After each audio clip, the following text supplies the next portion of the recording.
A call to action from a community still mourning the loss of one of its teens to gun violence. Treyonta Burleson was shot while outside her home in the J.C. Napier neighborhood in November and died on the way to the hospital.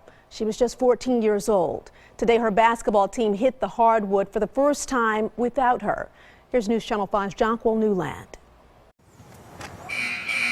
It's a packed house at the community center on McIver Street. Here it come.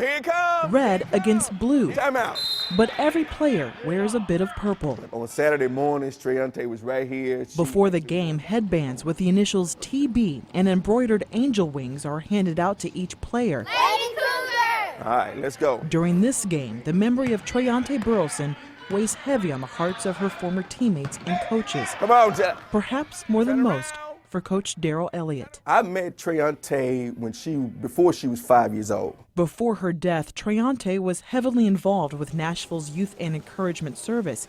Basketball was one of her passions. Doing it on each and every Saturday for her was a special time for her.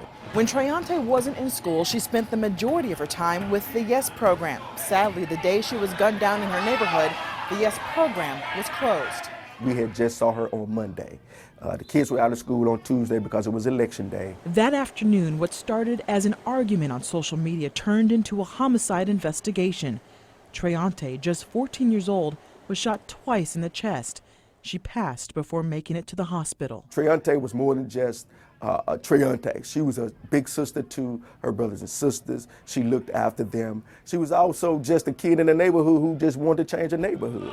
Now, in her absence, Treyonta's sister steps onto the hardwood. She was just very emotional because she knew that, hey, this is the same place, the same time that her sister would be playing, but only it wasn't her sister, it was her playing in her place.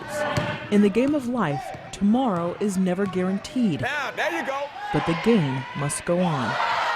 In Nashville, Jonquil Newland, News Channel 5. The teenager accused of killing Treyonta, 18-year-old Antwana Smith, went before a judge in November. Her case has been sent to the grand jury. You can view this morning's entire tribute to Treyonta on our website. That's newschannel5.com.